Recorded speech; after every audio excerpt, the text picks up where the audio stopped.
Hey, tonight we're diving into a truly magical time in history, the mysterious Dark Age Britain of King Arthur's time. Get cozy under your blankets, maybe light a soft candle if you'd like, and let the gentle rhythm of this story carry you back through time. I promise, by the end of our journey together, you'll see both the challenges and wonders of this fascinating era in a whole new light. Congratulations, you've just woken up in 5th century Britain, around the year 450. The air feels different, fresher, wilder somehow. There's a cool morning mist hovering just above the ground, and the scent of wood smoke drifts through the air. The good news is that you've arrived in a time of incredible change and fascinating possibilities. The bad news? Well, let's just say this isn't exactly the most peaceful moment in British history. You find yourself standing on a grassy hilltop overlooking a small village nestled in a valley. Down below, thatched roof houses cluster together like mushrooms sprouting after rain. Thin trails of smoke rise from their center openings. This is Britain just as the Roman legions have departed these shores, leaving behind a land in transition. For nearly 400 years, Britain had been part of the mighty Roman Empire. The Romans, those people in fancy armor who built straight roads and large bathhouses where they liked to soak and gossip. They had brought order, luxury goods, and a certain way of life that many people had gotten quite used to. But now they're gone. Their legions called back to Rome to deal with troubles closer to home. It happened about 40 years ago, a voice says beside you. You turn to find an old man with a weathered face and kind eyes. He leans on a wooden staff and gazes down at the village. I was just a boy when the last Roman soldiers boarded their ships. Some say Emperor Honorius sent a letter telling us Britons to look to our own defense. Others say it was that General Constantine who took our soldiers away for his wars. Either way, they left us. The old man gestures toward the valley. The good news is that we're still here, still living, still growing food and raising our children. The bad news is that without the Roman legions, others have come who want our lands. From this hilltop, you can see how the landscape is divided into small fields with low stone walls. There are sheep grazing on the hillsides, and in some of the fields, you notice people working the land with simple tools. It's a peaceful scene, but there's also a tension in the air, like the feeling before storm. Who am I? The old man chuckles when you ask. I'm just Caddock, once a stone mason who worked on the Roman buildings in the town of Corinium. Now I'm just an old man who remembers the old days. Caddock invites you to walk with him down to the village. As you descend the gentle slope, he explains how life has changed since the Romans left. We still use some of their old buildings, of course. Why build new when perfectly good walls stand ready? But many of the finer things are harder to come by. The pottery from Gaul, the olive oil from Hispania, the fine glass vessels, those trading ships don't come as often as they once did. As you enter the village, you notice immediately how different it is from the Roman towns that once dominated Britain. Gone are the straight streets laid out in grids, the stone buildings with their red-tiled roofs, the forums and bathhouses. Instead, this village seems more organic, with round or rectangular houses arranged in family groupings. Most houses are simple affairs, wooden frames covered with wattle and daub, woven sticks plastered with a mixture of mud, straw, and animal dung. The roofs are thatched with reeds or straw, and in the center is an opening to let the smoke escape from the hearth inside. These homes aren't divided into separate rooms like modern houses. Instead, each house is basically one large room where the family lives, cooks, eats, and sleeps together. Come, says Caddock, beckoning you toward one of the larger houses at the center of the village. Let's see if Branwen has any of her morning bread to share. Inside the house, the air is warm and fragrant with the smell of baking bread. The floor is packed earth, and in the center burns a small fire in a stone-lined pit. Smoke rises lazily toward the hole in the thatched roof. Around the walls are simple wooden benches and shelves holding pottery containers, wooden bowls, and tools. A woman with graying hair woven into a long braid looks up from where she's tending the fire. This is Branwen, the village's most respected healer and midwife. Her eyes crinkle with welcome as she sees Kadok, and she gestures for you both to sit on the benches near the fire. "Breaking your fast, are you?" she asks, pulling a flat loaf from the edge of the fire. She breaks it into pieces, handing you a warm, fragrant chunk. It's coarser than the bread you might be used to, made from barley rather than wheat, but it's delicious all the same, especially when she drizzles it with a bit of honey from a small pottery jar. "Our visitor has come from far away," Kadok tells Branwen, who nods as if the arrival of strangers from distant times isn't all that unusual. "Then you'll be wanting to know how we live," she says, settling beside you. "It's simple, but good. Our life here. We grow our barley and our vegetables. We raise sheep for wool and meat, and keep some cattle. The forest gives us game and honey, berries, and nuts in their seasons." You notice that she wears a simple woolen dress, dyed a deep blue, with a cloak pinned at the shoulder with a bronze brooch. Around her neck is a leather cord from which hangs a small cross, evidence that Christianity has taken root in Britain during the Roman years. "The old ways and the new flow together like streams joining a river," she says, noticing your glance at her cross. "Some follow the Christ, some honor the old gods, and many do a bit of both, just to be safe." As you eat, more villagers begin to drop by, curious about the newcomer. They're dressed similarly to Branwen, the men in simple tunics and breeches, the women in long dresses. Their clothes are made of wool or linen, often dyed with natural colors from plants, blues, greens, yellows, and reds. Most wear leather shoes or boots, though some of the children run barefoot. A young man named Garant tells you proudly about his work as a blacksmith. "I learned from my father, who learned from his," he says. "The skill of working iron is precious. We can't make the fine things the Romans once brought, but I can forge a good blade or mend a broken plow." You notice that despite the departure of the Romans, their influence lingers. Some villagers use Latin words mixed with their British Celtic language. The pottery, though cruder than Roman wares, still shows some Roman styling. And when Branwen treats a child's cut finger, her knowledge of healing herbs comes from a mixture of traditional wisdom and Roman medical knowledge. As the morning progresses, you help the villagers with their daily tasks. You join women grinding grain between round stones to make flour. You watch men repairing the thatch on a roof, working together with practiced efficiency.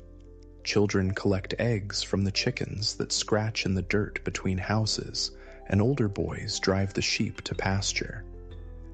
"It's not always this peaceful," Kadok tells you as you help him mend a wooden fence. "That's why most of our villages are built on higher ground now, with ditches and earthen banks for protection. The good news is that we can see enemies coming. The bad news is that they still come." He explains how the departure of the Romans left Britain vulnerable.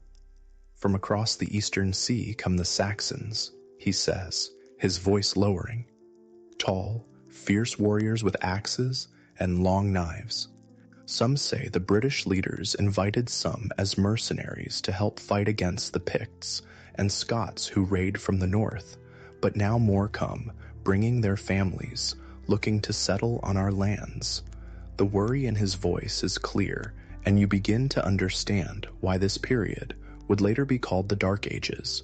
It's not that culture or learning disappeared entirely, but that the orderly Roman world had given way to something more uncertain, more dangerous. "But we have hope," says a strong voice behind you. You turn to see a tall young man with broad shoulders and clear, intelligent eyes.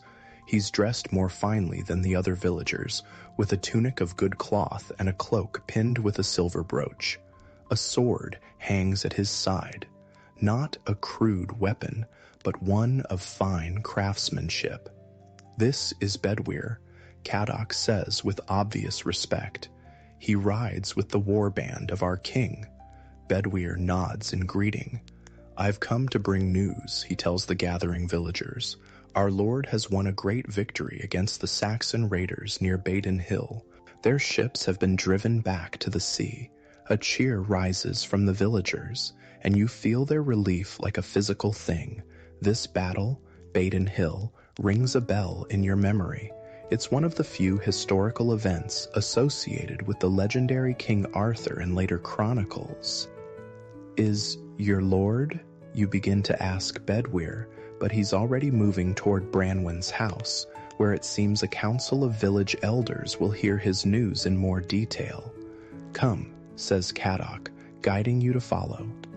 You should hear this too. Inside Branwen's house, more benches have been brought in, and the important people of the village gather.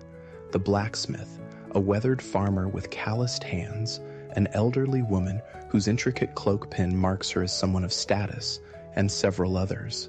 You and Caddoc find places at the edge of the circle. Bedwyr stands in the center, the firelight casting dramatic shadows across his face as he speaks. Our lord, the Bear of Britain, the Dux Bellorum, the leader of battles, has proven again why the tribes chose him as High King. You feel a tingle of excitement. The Bear of Britain, in Latin, that would be Ardus or Artorius, names that could easily evolve into Arthur in later tellings. The Saxons came with 30 ships, Bedwyr continues, landing near the old Roman fort at Portus Adorni. They burned 3 villages before our lord could gather his war band, but gather he did, calling on warriors from many tribes, the Dumnoni, the Cornovi, the Dobuni, and more. As Bedwyr speaks, you can almost see the battle in your mind's eye, not the romanticized version from later medieval tales, but something grittier and more real. Warriors in iron helmets and leather armor, carrying spears, swords, and round wooden shields, not knights in shining plate armor on horseback, but fierce fighters on tough little ponies or on foot in tight formations. Our lord led the charge himself, Bedwyr says with pride. His sword flashed like lightning in the rain. The Saxons broke before him, and those who could fled back to their ships. You notice how Bedwyr never actually names this lord, this Bear of Britain. Perhaps the name Arthur came later, or perhaps it was a title rather than a name. Historians have long debated whether Arthur was one real person, a composite of several leaders, or purely a legend. But in this moment, in this village, the people clearly believe in their protector. After the formal news, the meeting breaks up into smaller conversations. You listen as Bedwyr answers questions from the villagers.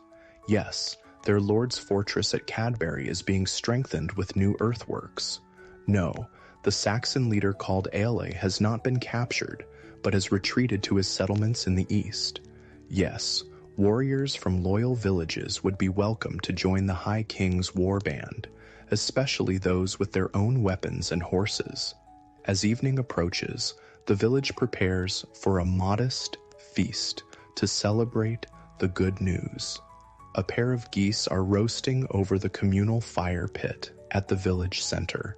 Women bring out loaves of bread, wooden bowls of peas pottage, a thick soup of dried peas, and crocks of ale made from fermented barley. The ale is served in wooden cups or pottery mugs, and you notice it's weaker than modern beer, safer to drink than water from streams that might be contaminated, and a valuable source of calories and nutrients for hard-working people. The feast is simple by modern standards, but to these villagers, it's a joyful occasion. As darkness falls, someone produces a small harp, and songs begin, some in British Celtic, some in Latin.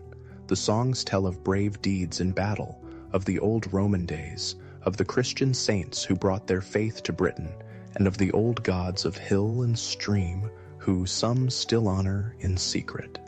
Bedwyr sits beside you at one point and speaks in a lower voice. "You're not from any tribe, I know," he says, studying your face. "Your speech is strange, your manner different, yet Kadok vouches for you, and he's a wise man. You ask him more about his lord, this possible Arthur figure, trying not to seem too eager or too knowledgeable about a future where this leader would become the stuff of legend. My lord is a man of both worlds," Bedwyr says thoughtfully. His grandfather was Roman, a commander of cavalry. His mother's people were of the old royal line of the Dubunni tribe. He was educated by Christian monks, but honors the old ways too. He describes a leader who has united many of the British tribes under his banner to stand against the Saxon incursions. He's not a king in the old sense, claiming power through blood alone. The tribal leaders chose him for his wisdom in council and his courage in battle. He takes counsel from many, from warriors, from Christian priests, from the old druids who still keep the ancient knowledge. You ask about Camelot, about a round table of knights, about Merlin the wizard, the elements of Arthurian legend that would develop over the centuries. Bedwyr looks puzzled at some of these questions. "My lord holds his court at the old hill fort at Cadbury," he says. "It's a strong place, with new walls of earth and timber reinforcing the ancient ramparts. As for a round table," he laughs, "our lord does insist that when the tribal leaders meet in council, they sit in a circle so that none may claim precedence over others. Is that what you mean? And Merlin?" Bedwyr's expression grows more serious. "There is a wise man who advises my lord. Myrddin, he's called. Some say he's a Christian monk who studied in Rome. Others whisper he's one of the old druids. He knows the stars and the healing plants. He remembers the old histories and the bloodlines of the tribes. But a wizard?" He shrugs. "The Christ priests would call such talk sinful." As the evening deepens, the celebration grows quieter. Children have fallen asleep on their parents' laps. The fire burns lower. Kadok finds you and leads you to his own small house at the edge of the village. "You can sleep here tonight," he says, showing you to a simple pallet of straw covered with woolen blankets. "Tomorrow, if you wish, you can go with Bedwyr when he returns to our lord's fortress. Perhaps you'll find more answers there to the questions I see burning in your eyes." As you settle onto the surprisingly comfortable bed, listening to the night sounds of the village, a dog barking in the distance, the soft lowing of cattle, the whisper of wind in the thatch, you reflect on what you've learned. This dark age Britain is both familiar and strange. The people have the same hopes and fears as people in any time. They want safety, enough food, a meaningful life. But they live in a world where the old Roman certainties have crumbled, where new threats and new possibilities swirl like the mist in the valleys. The legend of King Arthur would grow from this soil, from real battles against Saxon invaders, from the mixture of Roman and Celtic cultures, from the blend of Christianity and older beliefs. Later storytellers would add shining armor, courtly romance, magical swords, and the quest for the Holy Grail. But here, in this village on this night, you've glimpsed something of the historical reality that might lie behind the myth. As sleep begins to claim you, you wonder what tomorrow will bring, what you might discover at the fortress of the Bear of Britain. The blanket is warm, the night sounds soothing, and your last thought before drifting off is that even in these so-called dark ages, there are plenty of lights still burning. You wake to the soft sounds of the village coming to life, the gentle lowing of cattle, the distant ring of the blacksmith's hammer, and the murmur of voices as people begin their day's work. Sunlight filters through the small smoke hole in Kadok's roof, casting a dusty beam across the packed earth floor. For a moment, You feel suspended between dreams and reality, between your own time and this ancient world of Dark Age Britain. Caddock is already up, stoking a small fire in the central hearth. "Good morning," he says, noticing you're awake. "Bedwyr plans to leave for our Lord's fortress after breaking fast. If you still wish to go with him, best rise and prepare yourself." Outside, the morning air is crisp and clean in a way you've never experienced before. Without factories, cars, or power plants, the sky is a deeper blue than you've ever seen, and the sense of wood smoke, earth, and growing things fill your lungs. You realize that in this world, people rise and sleep with the sun. There are no electric lights to extend the day, no clocks to regiment time beyond the natural rhythms of daylight and darkness. At the village center, people gather to share a morning meal of leftover bread, some early berries, and a thin porridge made from barley. Bedwyr is there, speaking with a young man who appears to be preparing to join him on the journey. "Ah, our visitor," Bedwyr says, nodding to you. "Caddock says you wish to travel with me to my lord's stronghold. Good. We welcome those who come in peace and bring news from distant places." The young man beside him is introduced as Gawain, a name that sends a little tingle of recognition through you. Could this be the origin of the legendary Sir Gawain of later Arthurian tales? This Gawain is no knight in shining armor, though. He's a sturdy youth of perhaps 18 years, dressed in simple woolen clothes with a short sword at his hip and a wooden shield slung across his back. Gawain has decided to join our Lord's war band, Bedwyr explains. His father was a warrior before him, and the boy has skill with blade and spear. Soon, you're ready to depart. The villagers gather to bid farewell, with Branwen pressing a small pouch of dried herbs into your hands. "For strength on the journey," she says with a warm smile. Caddock clasps your forearm in the warrior's grip that was common in these times. "Perhaps our paths will cross again," he says. "May your god or gods watch over you until then." Your journey begins on foot, following old trackways that wind through valleys and forests. "We'll meet horses at the next village," Bedwyr explains. "My lord keeps mounts stationed at friendly settlements for his messengers." As you walk, the landscape of 5th century Britain unfolds around you. It's both familiar and strange. The rolling hills, the woodlands, the meadows are in the same places they'll be in your time, but their character is entirely different. The forests are deeper and more extensive, covering much of the land that will later be cleared for agriculture. These are ancient woodlands of oak, ash, birch, and hazel, teeming with life: deer, wild boar, wolves, and countless birds.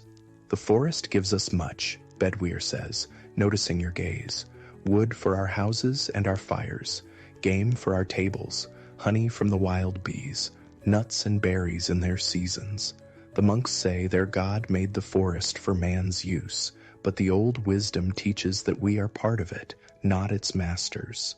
You pass occasional fields where farmers work the land with simple tools: wooden plows, sometimes tipped with iron, pulled by oxen, wooden rakes and hoes, sickles for harvesting grain. The fields are small by modern standards, often surrounded by earthen banks or rough stone walls. The good lands near the villages are worked in common, Gawain explains. Each family has their strip to tend, but all help with the plowing and harvesting. You notice that the crops are different from modern farms. There's barley and some wheat, but also spelt, rye, and oats. Between the planted fields are fallow areas where livestock graze, mostly sheep and some cattle, smaller than modern breeds. Around midday, you stop by a clear stream to rest and eat some of the provisions Branwen packed: hard bread, dried meat, and a small clay pot of honey. As you eat, Bedwyr points out plants along the stream bank. "That one there, Water mint is good for stomach ailments, he says, and that one with the white flowers is meadow sweet. The healers use it for fevers and aches. My lord's advisor, Murden, knows all the plants and their uses.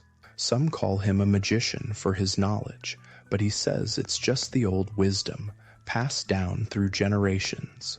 This mention of Murden, the historical figure who might have inspired the legendary Merlin, piques your curiosity. You ask Bedwyr more about him. Murden was born to the north, among the Vodadini tribe, Bedwyr says. His mother was a wise woman, his father a bard who knew all the old stories. When the Christ priests came to their village, Murden learned their wisdom too, their writing, their knowledge of distant lands. Some say he studied in the great library at Eberacum before the Saxons took the city.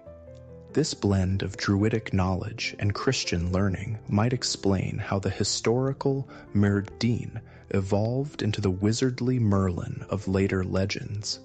In this transitional period, the old Celtic wisdom was merging with Christian teachings, creating a unique cultural blend. As the day progresses, you arrive at a larger village where horses await. These are not the massive destriers of later medieval knight stories, but smaller, hardier mounts, similar to modern ponies. They're sure-footed and tough, well-suited to the rough terrain of 5th century Britain. Mounted now, you make better time, traveling along what remains of an old Roman road. Though unmaintained for decades, the Roman engineering was so sound that parts of the road are still usable. A raised causeway of packed gravel and stone cutting straight across the landscape. The Romans built well, Bedwyr acknowledges. Their roads, their walls, their fortresses, much still stands. My lord says we should learn from them, take what was good in their ways, while holding to the best of our own traditions. As you ride, Bedwyr points out places of interest, a distant hill fort from the old days before the Romans, the ruins of a Roman villa, now partially dismantled as villagers repurpose the stone, a sacred spring where people still leave offerings, Christian crosses now mingling with the older Celtic tokens. By late afternoon, you begin to climb higher, following a ridge that offers expansive views of the surrounding countryside. In the distance, you can see what appears to be a large hill with terraced earthworks circling its summit. Even from here, you can make out movement on those ramparts, people going about their business, guards patrolling the walls. Cadbury, Bedwyr says with evident pride, the stronghold of our Lord, the Bear of Britain. As you draw closer, you realize that what appeared to be a natural hill is actually an ancient fort, its defenses recently strengthened and expanded.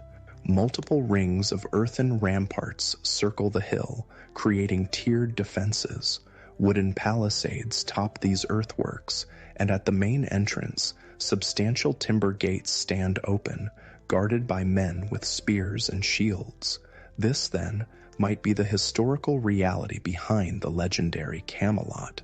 Not a fantastical castle with soaring stone towers, but a practical, defensible stronghold combining ancient British hill fort traditions with newer innovations.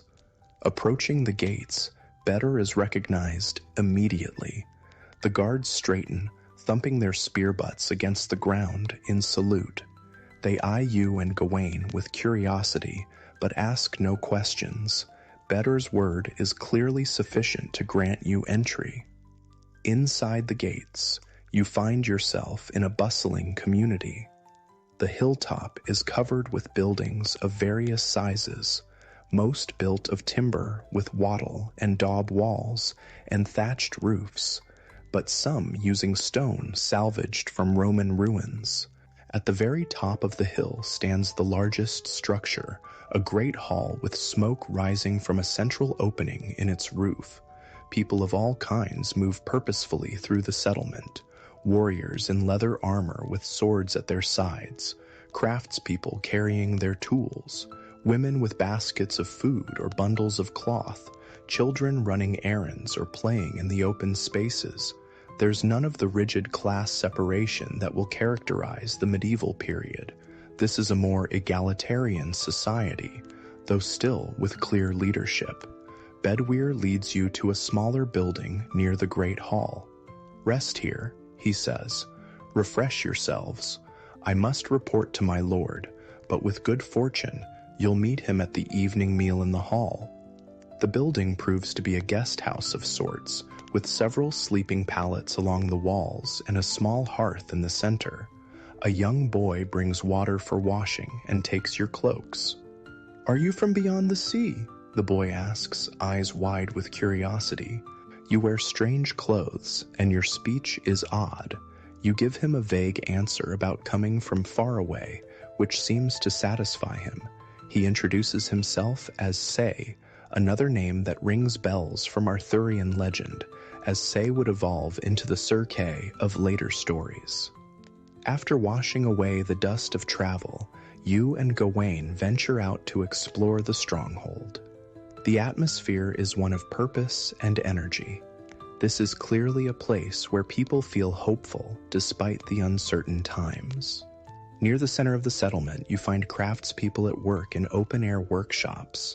A potter's wheel spins as skilled hands shape a vessel from local clay. Nearby, a weaver works at a vertical loom, creating cloth from wool dyed with plant materials. Wode for blue, madder for red, weld for yellow. A tanner stretches cured hides, while a leather worker cuts and stitches the finished leather into shoes, belts, and armor. "Our Lord encourages all skills," says a voice beside you. Turning, you see an older man with clear, intelligent eyes. His simple robe bears embroidered symbols that blend Christian and older Celtic designs. A wooden cross hangs at his neck, but also a small pouch that might contain herbs or charms. "I am Myrddin," he says, studying you with evident curiosity. "Bedwyr told me of your arrival. He says you ask many questions about our Lord and our ways." Your heart quickens at meeting this living version of Merlin, not a long-bearded wizard in starry robes, but a thoughtful man whose knowledge bridges multiple traditions. He radiates not magical power, but a deep wisdom and calm authority. "Walk with me," Myrddin invites, "and perhaps we can enlighten each other." As you stroll through the settlement, Myrddin explains more about the community and its leader. "Our Lord was chosen by the Council of Tribes," he says. "In the old days, each tribe had its king, but when the Saxons began to settle our eastern shores in greater numbers, the wise among us saw that we must unite or fall one by one." He describes how the man you're increasingly certain must be the historical Arthur united various British tribes through diplomacy, martial prowess, and a vision of a Britain that preserved the best of both Roman and Celtic heritage. He was raised and educated by an old Roman family, Myrddin says. He reads both Latin and Greek, knows the military tactics of the great Roman generals, understands Roman law and administration, but his mother's blood is of the ancient royal line of the Dobuni, and he honors our tribal ways as well. When you ask about religious practices, Myrddin gives a nuanced answer. "The Christ faith has taken deep root in Britain," he acknowledges. "The Romans brought it, and many found truth in its teachings. Our Lord himself was baptized as a child. But the old ways have wisdom too, respect for the land, for the turning of the seasons, for the balance of all things. A wise leader honors both paths, taking what is good from each." This spiritual flexibility might explain why Arthur's court in later legends could incorporate both Christian elements like the Holy Grail and magical elements from older Celtic traditions. As evening approaches, people begin gathering toward the great hall at the summit. Cooking fires burn nearby, and the smell of roasting meat fills the air. You follow the flow of people up to the hall's entrance, a large doorway flanked by carved wooden posts. Inside, the hall is a single vast space. A central hearth runs down the middle, with smoke rising to vent through the roof opening. Long tables and benches line the sides, with a slightly raised platform at the far end holding a larger table. Torches in iron brackets and small oil lamps provide flickering light as darkness falls outside. The hall fills quickly, with people taking their places, warriors, craftspeople, visiting tribal leaders, all mingling with surprisingly little regard for rank or status. This is not yet the rigidly stratified society of the Middle Ages. A hush falls as a group enters from a side door near the high table. At their center walks a man of medium height but commanding presence. He's perhaps 40 years old, with dark hair showing touches of gray at the temples. He wears a fine tunic of deep red wool embroidered at the edges, with a cloak fastened by an impressive silver brooch. A sword hangs at his side, not the mythical Excalibur of legend, but clearly a weapon of fine craftsmanship. As this man takes his place at the center of the high table, Bedwyr appears at your side. "Come," he says, "our lord wishes to meet you." Heart pounding, you follow Bedwyr to the high table. The man, surely the historical Arthur, though no one has yet spoken that name, regards you with keen intelligence. "Welcome to our hall," he says in a voice accustomed to command, but warm with genuine welcome. "Bedwyr tells me you come from distant shores, with strange tales and questions about our ways." Before you can respond properly, there's a commotion at the hall's entrance. A warrior staggers in, blood seeping from a wound in his side. "My lord," he gasps, "Saxon ships, at least 20, landing near the old Roman port. They've burned the fishing village at the river mouth and are moving inland." The hall erupts in shouts and questions. The leader raises a hand, and silence falls immediately. "How many warriors?" he asks, his voice calm but urgent. "Several hundred at least," the messenger replies, "led by a chief in a helm with raven wings." The leader nods thoughtfully, then begins issuing clear, concise orders. Warriors are to prepare to ride at first light. Messengers will be sent to allied villages to gather more fighters. Supplies must be readied for the campaign. As the hall buzzes with purposeful activity, the leader turns back to you. "It seems our conversation must wait," he says with a small smile. "War calls, as it so often does in these troubled times. But join us at our table tonight, and tomorrow, if you wish, ride with us to see how we defend our lands against those who would take them." You're seated near the high table, alongside Myrddin, who watches the proceedings with thoughtful eyes. Servants bring food: roasted venison and pork, barley bread, stewed vegetables, and small cakes made with honey. The drink is mead, a sweet fermented honey beverage, and a lighter ale made from barley. "This is the rhythm of our days," Myrddin comments quietly. Moments of peace and creation interrupted by the call to defend what we've built. It has been so since the legions left. Perhaps it will always be so. As the meal progresses, you observe the interaction between the leader and his people. There's respect, but not the fawning deference that will characterize relationships between lords and subjects in later medieval times. He listens to the council of tribal elders, of battle-hardened warriors, and of craftspeople with equal attention. When a dispute arises between two men over who should lead a particular warband, he settles it with wisdom and fairness. "He has created something rare here," Myrddin says, following your gaze. "Not just a warband or a tribal kingdom, but a community where all contribute according to their skills and all have voice in council. The Romans had their assemblies, and the tribes had their councils. Our Lord takes the best of both traditions." You notice that around the high table sit representatives of different tribes and regions, some with the dark features common to the original Britons, others with the lighter hair that might indicate some Roman ancestry. They're men and women alike, each apparently respected for their wisdom or skills. Is that the origin of the Round Table? You ask Murden in a low voice. He looks at you with renewed curiosity. Round Table? An interesting phrase. Our Lord does insist that in council we sit in a circle so that all may see each other's faces and speak with equal voice. In the old days, the tribal kings would argue endlessly about who should sit in the place of honor. Our Lord says that in his council, the only place of honor is earned by wisdom and courage, not by birth alone. This practical arrangement for tribal governance, it seems, would evolve over centuries of storytelling into the legendary Round Table of Arthurian romance. After the meal, warriors gather in small groups, preparing for tomorrow's campaign. Some sharpen blades or repair leather armor. Others speak in low voices about tactics and previous battles. A few seek quiet moments with loved ones before departure.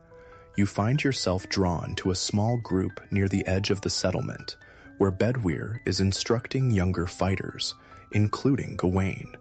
By the light of a small fire, he demonstrates sword techniques, moving with practiced grace. The Saxon fights with fury and strength, he explains. He charges forward with his shield and strikes with his long knife. But fury can be turned against itself. The disciplined warrior steps aside, lets the charge pass, then strikes. He demonstrates a fluid movement, stepping past Gawain's practice lunge and tapping him lightly on the back. This is not the stylized combat of later medieval romances, but practical battlefield technique, focused on survival and victory. These warriors aren't knights in shining armor, but practical fighters in leather and wool, carrying shields of lindenwood, spears of ash, and iron-bladed swords. As the evening grows later, people begin to seek their rest in preparation for the early departure. You return to the guest house, where pallets have been prepared with surprisingly comfortable bedding, woolen blankets stuffed with clean straw. Though you lie down, sleep proves elusive. Tomorrow, it seems, you'll witness a dark age battle, perhaps one of the very conflicts that would eventually be recorded in the sparse historical accounts of this period and later expanded into the legendary battles of King Arthur. Through the smoke hole in the roof, you can see stars, brighter and more numerous than in your light-polluted modern world. They're the same stars that have watched over humanity for countless generations, silent witnesses to the rise and fall of empires, to moments of greatness and terrible darkness.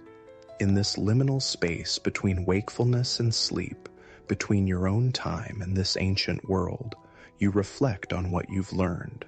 The historical reality behind the Arthurian legends seems both more ordinary and more remarkable than the medieval romances would suggest. No magical sword Excalibur here, no wizardly spells from Merlin, no knights in shining armor, but something perhaps more impressive, real people fighting to preserve their way of life, to build something lasting in a time of great uncertainty.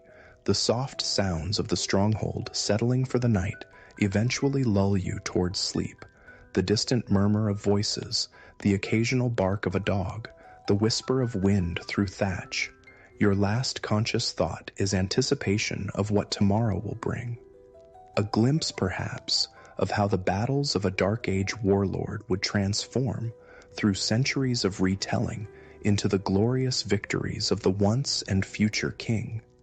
You're awakened before dawn by the sounds of the stronghold, preparing for war. The low murmur of voices, the clink of weapons being gathered, the nickering of horses. For a moment, you lie still, remembering where you are, a guest house in a hill fort in 5th century Britain, about to witness events that might form the historical basis for the Arthurian legends. Outside, the eastern sky shows just the faintest lightning, stars still bright overhead. The air is cool and misty, carrying the scent of cook fires and damp earth. People move through the pre-dawn darkness with purpose, their faces serious but not panicked. This, you realize, is a community accustomed to threat and response. Bedweir appears at the guest house door. "Our Lord says you may ride with us if you wish," he says. Not in the battle line, of course, but with the observers on the ridge. Few from distant lands have seen how we fight to defend our homes. You agree readily, curious to witness history unfolding before your eyes. Bedweir nods and gestures toward a small cook fire where people are gathering to break their fast. "Eat," he advises. "We have a long ride ahead, and none can say when we'll next have leisure for food." The pre-battle meal is simple but hearty: barley porridge sweetened with honey, hard bread, and strips of smoked meat. A woman moves among the warriors with a large pottery jug, pouring a thin ale into wooden cups. This morning drink isn't for intoxication, but for calories and liquid, important for men about to exert themselves in battle. As you eat, you observe the war band preparing. These aren't the knights of later medieval romance, but something more akin to the Celtic warriors of earlier times, blended with elements of Roman military discipline. Some wear leather armor reinforced with metal plates, others wear mail shirts, thousands of interlocked iron rings that offer good protection against slashing weapons. Most have iron helmets, many clearly repurposed from old Roman designs. Their weapons are practical and deadly: iron-bladed spears with ash shafts, swords of various designs, small throwing javelins, and round shields made of wood covered with leather or linen. Some carry bows, though these appear to be hunting weapons pressed into military service rather than the specialized war bows of later centuries. Looking at these Dark Age warriors, you can see elements that would evolve into the heavily armored knights of later Arthurian tales. But the reality here is more pragmatic, more rooted in the necessities of survival. The leader, the man who might be the historical Arthur, emerges from the great hall, already dressed for battle in a mail shirt that gleams dully in the growing light. His helmet bears no crown, but is distinguished by a band of bronze around the rim. At his side hangs his sword in a leather scabbard reinforced with bronze fittings, not the magical Excalibur of legend, but clearly a weapon of excellent craftsmanship. He moves among his warriors, speaking briefly with various group leaders, checking preparations with the calm efficiency of an experienced commander. You notice how the warriors straighten when he approaches, eager for his approval, but not cowering in fear. He leads through respect, not terror. Myrddin stands nearby, watching the preparations with thoughtful eyes. Unlike the wizardly Merlin of later stories, he wears no magical robes, but simple wool garments with some embroidered symbols. A leather satchel hangs at his side, containing herbs for healing, you guess, not magical potions. "Will you join us on the campaign?" you ask him. Myrddin nods. "I go where our Lord goes," he says. "My knowledge of herbs can mend wounds, and sometimes my counsel aids in understanding our foes. And you?" Bedweir says you'll observe from the ridge. When you confirm this, Myrddin studies you with those penetrating eyes. "Good. Watch carefully then. What you witness today is not just men fighting men. It is the meeting of different worlds, different visions for what these islands might become. Soon the war band is mounted and ready to depart. Perhaps 300 warriors in total, some on horseback, others on foot, arranged not in rigid formations, but in groups based on tribal affiliation or family bonds.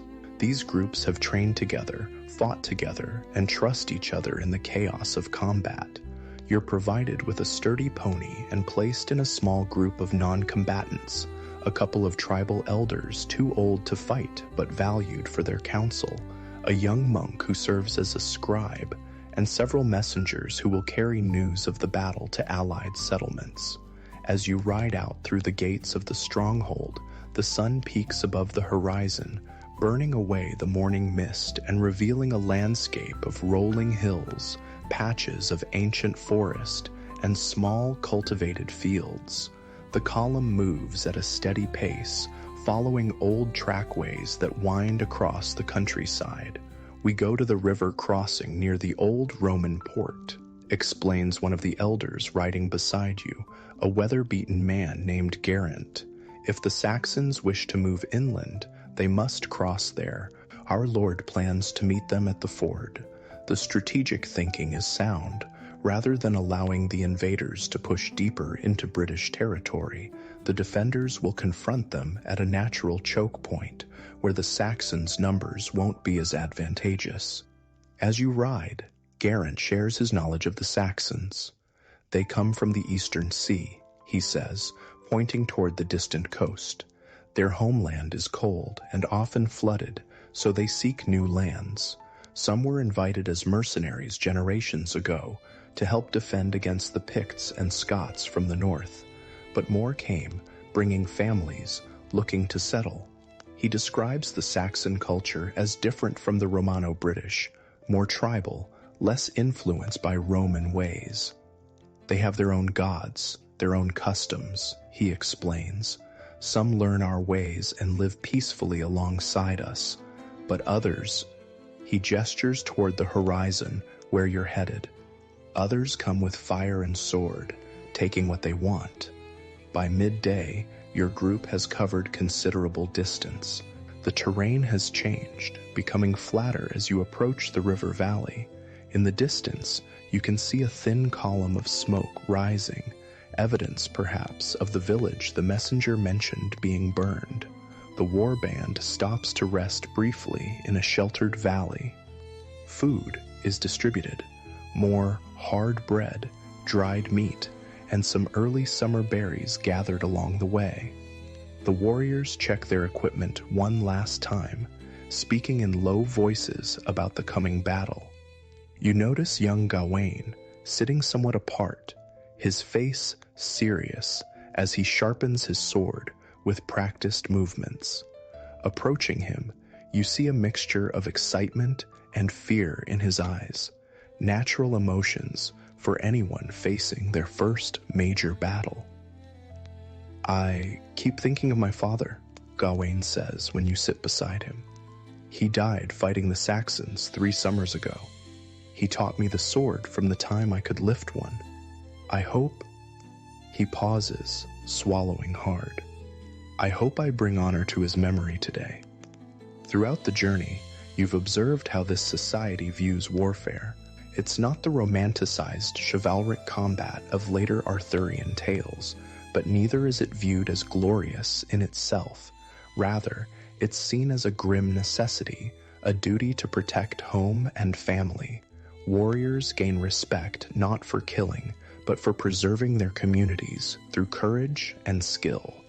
The rest period ends all too quickly, and soon you're riding again, now with greater urgency as scouts return with news that the Saxon force is indeed heading toward the river crossing. By mid-afternoon, you reach a range of low hills overlooking a broad river valley. The river itself gleams in the sunlight, a silver ribbon winding through green meadows. At one point, the river widens and shallows, the ford where the confrontation will happen. On the far side of the river, you can see movement, the Saxon war band emerging from a distant wood. Even from here, you can make out their distinctive appearance, many with long blonde hair and beards, carrying around shields painted with fearsome designs, armed with spears, long knives, the sayax that gave the Saxons their name, and throwing axes. Bedwyr leads your group of observers to a position on a hilltop with a clear view of the ford, but well back from the potential fighting. "Stay here," he instructs. "You'll see all that happens, but be safe from stray arrows or flanking movements." From this vantage point, you watch as the British force deploys with impressive discipline. The leader, this proto-Arthur figure, positions his warriors carefully. Spearmen form a shield wall near the ford, creating a bristling barrier of points.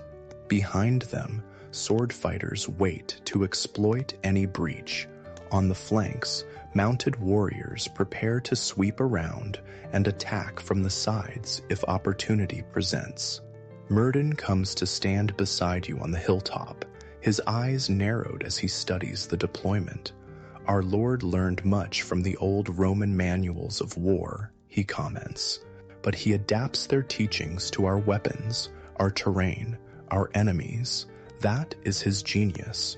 As the Saxon force approaches the opposite bank, you witness something unexpected. Rather than immediately attacking, the British leader rides forward with just a small honor guard and raises his hand in a gesture for parley. After some visible discussion among the Saxon leaders, one of them, a tall figure in a helm adorned with raven wings, steps forward with his own guards. The two leaders meet in the shallows of the ford, water swirling around their horses' legs. Though you're too far away to hear their words, you can see they speak for some time, gestures occasionally punctuating their conversation. "What are they doing?" you ask Myrddin. "Our Lord always offers peace before war," the advisor explains. "He offers the Saxon leader land east of the river if they will settle peacefully and acknowledge his overlordship. Some accept such terms. Not all Saxons come for bloodshed alone. Many seek only land for their families." After what seems an eternity of tense conversation, the two leaders turn back to their respective forces. From the continued preparations on both sides, it's clear that peace has not been achieved. "The Saxon wants more than our Lord can give," Myrddin sighs. "So now blood must speak where words fail." What follows is not the choreographed, one-on-one combat of later Arthurian romances, but the harsh reality of Dark Age warfare. The Saxons advance across the ford in a wedge formation, shields overlapping, voices raised in a rhythmic chant that carries clearly across the valley. The British spear wall stands firm, presenting a hedge of iron points. From your distant vantage point, the battle unfolds like a living tapestry, terrible in its way, but also grimly fascinating as an historical moment. The initial clash sends ripples through both formations. Men fall on both sides. The ford's waters run red. For a time it seems the Saxon wedge might break through the British center by sheer momentum and weight of numbers. But then you see the British leader, this historical Arthur, move his mounted warriors in a sweeping arc to strike the Saxon formation from the flank. The maneuver works brilliantly, caught between the spear wall to their front and mounted warriors on their flank. The Saxon formation begins to crumble. Individual combats break out across the ford and on both banks, warriors grappling in the mud, the clang of weapons carrying clearly in the afternoon air. Through it all, you can track the British leader by his distinctive helmet and the banner carried nearby. A red dragon, you realize, a symbol that will feature prominently in later Arthurian legends. He fights not from a safe distance, but in the thick of combat, his sword rising and falling, his shield turning aside Saxon blows. He leads from the front, Geraint says beside you, pride evident in his voice. That is why men follow him, not because of his birth or wealth, but because he never asks others to take risks he will not take himself. The battle's tide turns decisively when the Saxon leader, he of the raven-winged helm, falls in single combat with the British commander. You can't see the details from this distance, but a great cry goes up from the British fighters, and the Saxon formation dissolves into a fighting retreat. Not all the invaders flee. A significant group lays down weapons and kneels in submission. This, too, is different from how later medieval tales would portray such conflicts. In the harsh realities of Dark Age survival, taking capable prisoners who might become settlers under your rule was often more valuable than slaughtering enemies. As the fighting subsides, leaving the ford and its approaches littered with fallen warriors from both sides, you witness the aftermath of Dark Age battle, something rarely depicted in later romantic tales. The wounded are gathered by comrades. Healers, including Myrddin, move among them, applying herbal poultices, binding wounds, sometimes performing the grim task of ending suffering that cannot be relieved. You notice the British leader moving among his wounded men, speaking to each, clasping hands or shoulders in recognition of their sacrifice. He shows similar respect to wounded Saxon prisoners, ensuring they receive care alongside his own men. This compassion toward defeated enemies might help explain how, in later centuries, Arthur would be remembered not just as a successful warlord, but as an exemplar of noble kingship. As evening approaches, a temporary camp is established on the British side of the ford. Fires are lit, sentries posted against any renewed attack. The dead are gathered for burial, British warriors to be returned to their home settlements for proper rites, Saxon dead to be buried in a common grave with whatever rituals their surviving countrymen deem appropriate. You're permitted to join Myrddin as he works among the wounded, applying his knowledge of herbal medicine. His methods blend practical Roman medical knowledge with older Celtic healing traditions. For pain, he uses extracts of willow bark, a natural source of the same compound found in modern aspirin. For preventing wound infection, he applies poultices of garlic, honey, and certain molds, practices that foreshadow modern antibiotic treatments. The Romans knew much of healing, Myrddin explains as he works, but our own wise women and healers preserved older knowledge too. Both traditions have value. You notice that while Myrddin works, he often murmurs what sound like prayers or charms, some invoking Christ as healer, others seeming older, perhaps addressed to Celtic deities of healing like Brigantia. Again, this blend of traditions characterized the transitional nature of Dark Age Britain. As darkness falls completely, you join a small gathering around one of the fires. The British leader is there, his armor removed to reveal a simple tunic, now stained with blood and mud. A minor wound on his forearm has been bandaged. He accepts a wooden cup of mead with a nod of thanks, his face showing the fatigue of battle but also quiet satisfaction at the day's outcome. Myrddin sits beside him, speaking in low tones. You catch fragments about the Saxon prisoners, arrangements for wounded warriors, plans for the next day's march back to the stronghold. This isn't mystical counsel from wizard to king, but the practical advice of an experienced advisor to a military leader. When they notice you hovering nearby, the leader gestures for you to join them. "Come, traveler," he says. "Sit and warm yourself. This has been a hard day, but a good one for our people." Settling beside the fire, you're struck by the man's presence. He's neither the mythical figure of later romances, nor a simple barbarian warlord. Instead, you see someone educated in Roman ways, but deeply connected to his British tribal roots, a leader trying to preserve what's valuable from the past, while adapting to the harsh new realities of a post-Roman world. When you carefully ask about his background, confirming what you've heard from others, he nods. "My grandfather was a Roman officer," he explains, "commander of cavalry along the northern frontier. He married a woman of the Brigantes tribe. My father served Rome too, until the legions were recalled. He taught me Roman letters, Roman tactics, but my mother was of the royal line of the Debuni, and from her I learned the old stories, the old ways."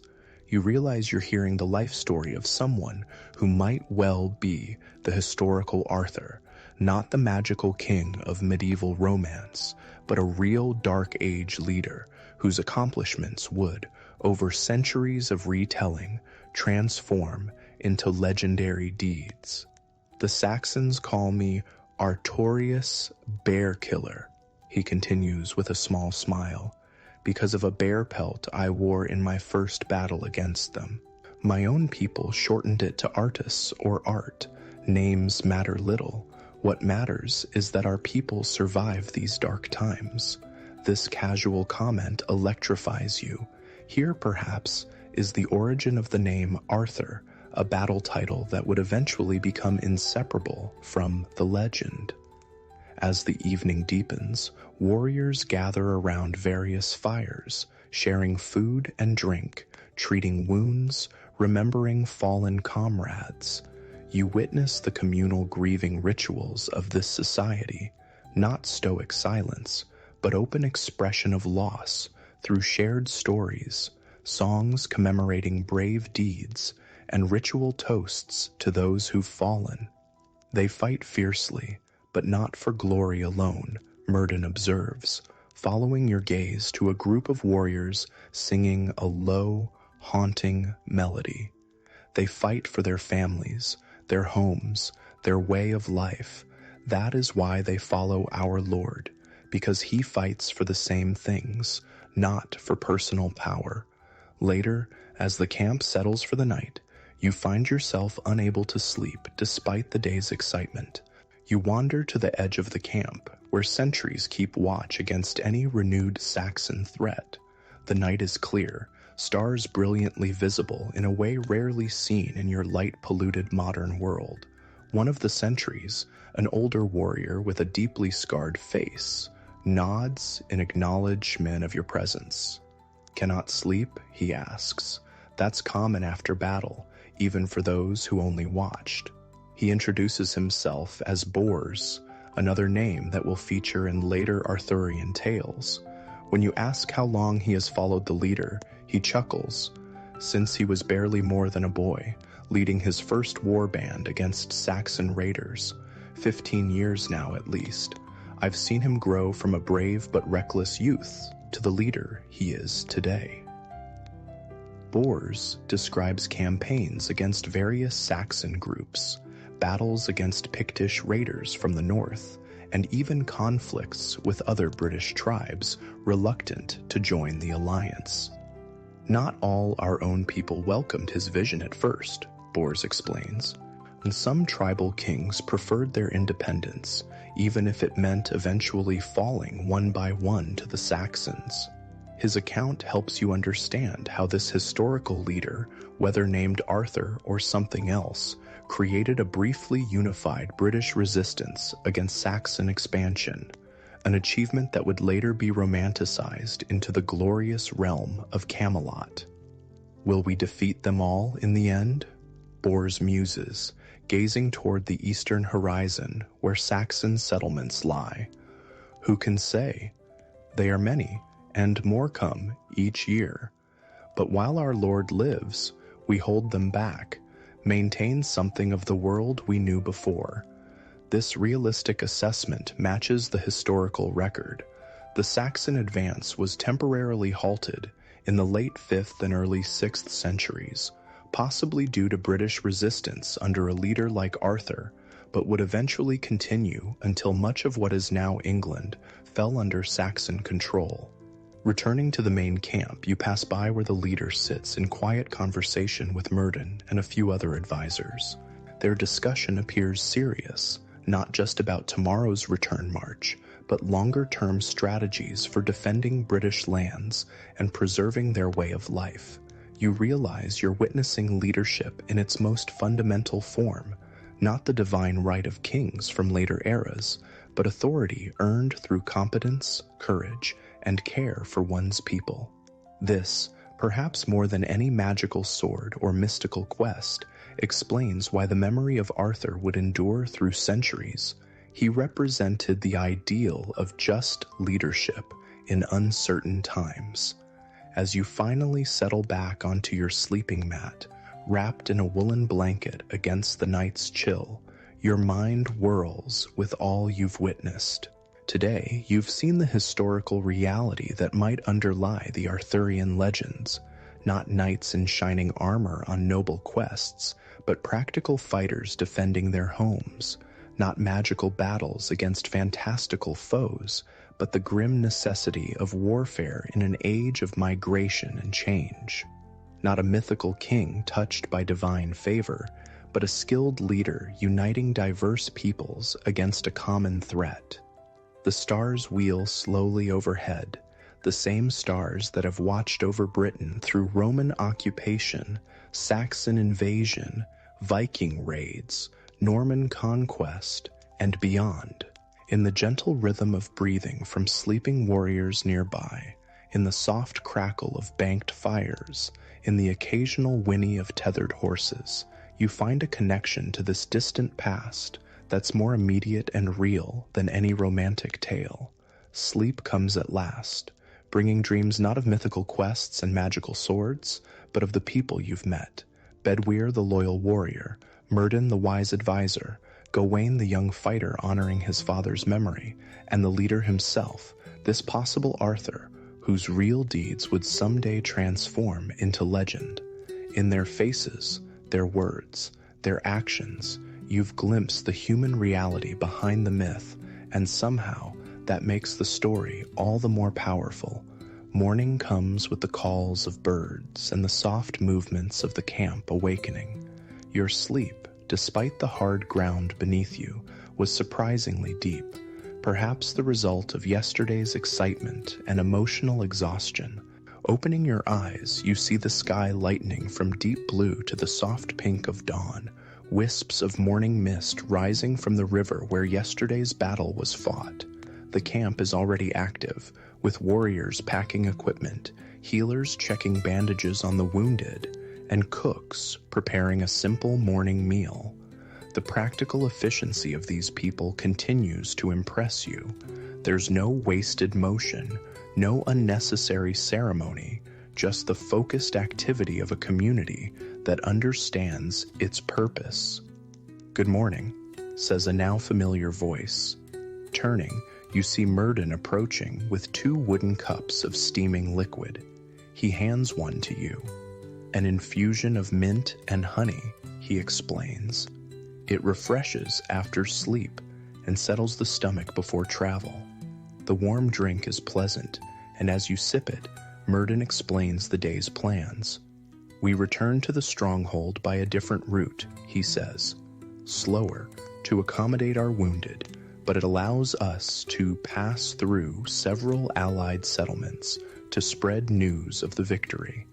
Indeed, you soon observe a different rhythm to this day's journey. The war band moves at a deliberate pace, with wounded warriors transported on improvised stretchers, carried between horses or supported on mounts led by companions. The Saxon prisoners, perhaps 30 men who surrendered during yesterday's battle, walk in a loose group, guarded, but not bound or mistreated. What will happen to them? You ask Bedwyr, who rides nearby. "They have sworn oaths to our Lord," he explains. "Some will be ransomed back to their people east of the river.